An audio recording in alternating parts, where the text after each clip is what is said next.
Welcome to another episode of AdventureSphere.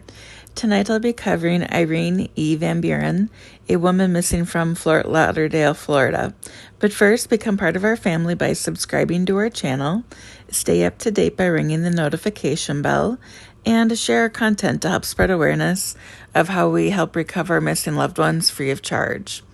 The places I mention are shared with my blessing, so Irene can be reunited with her family, regardless who higher powers work through.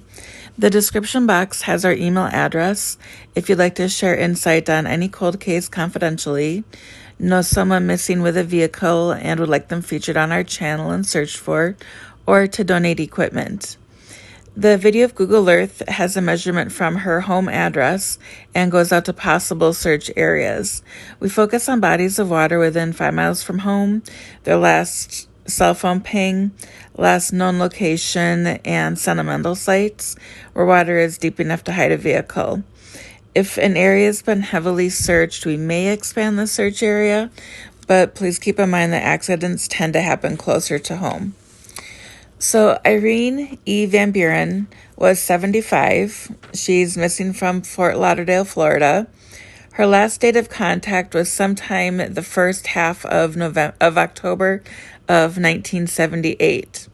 She drove a golden black 1968 Plymouth Fury, or a Grand Fury, with Florida license plates 103799. It had a vinyl top, so I believe it was a convertible. She didn't leave in her vehicle, but after her disappearance, the vehicle was never found. The Fort Lauderdale police are investigating. They can be reached at 954-764-4357.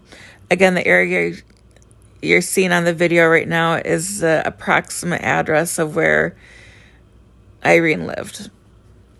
Her birthday is May 23rd, 1903, which would put her to be 119 years old at the time of this taping. Irene was last seen in mid-October 1978. Prior to her disappearance, she lived with her sister-in-law, who she was caring for. The home was in the 1400 block of Southwest 30th Street. That October, the home sold, and Irene's sister-in-law moved in with a relative. Irene planned to find another place to live. Between September 21st and October 15th of 1978, $13,000 worth of money in checks were written on Irene's bank account, and her signature was later determined to be forged. Around the same time, $20,000 was taken from one of her friend's bank accounts. The friend was also a neighbor, and they have not been publicly identified. Irene's disappearance wasn't reported as missing for several months. Her neighbors eventually alerted the police after an extended period of time passed without hearing from her. Irene has a daughter, grandchildren, and a sister.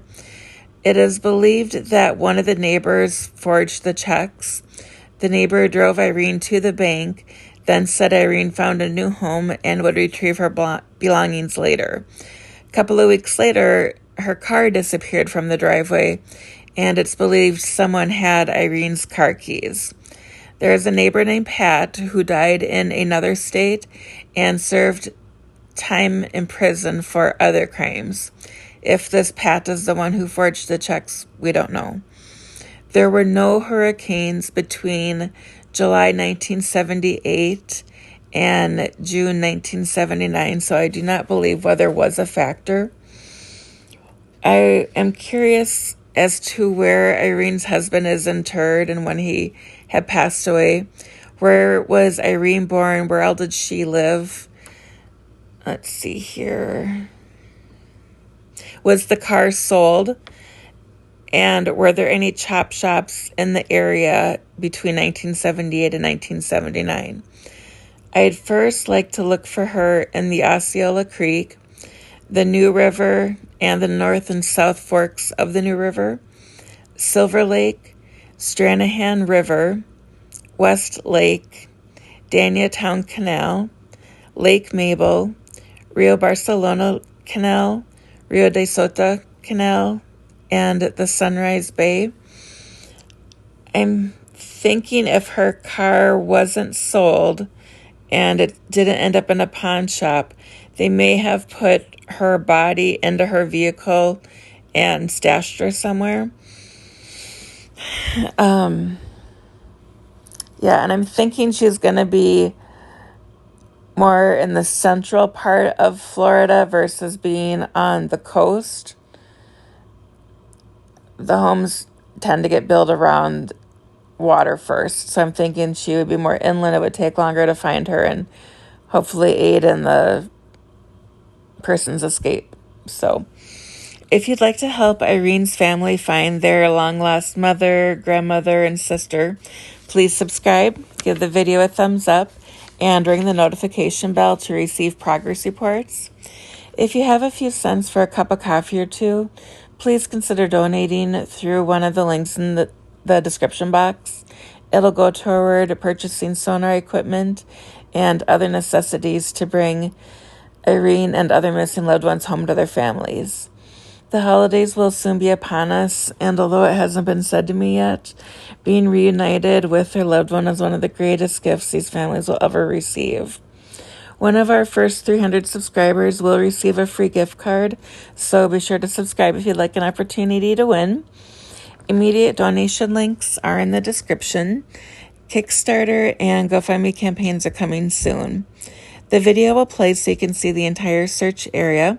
If you see something that I missed, please let me know in the comment section below. Thanks for watching. Stay safe, and remember that we love you.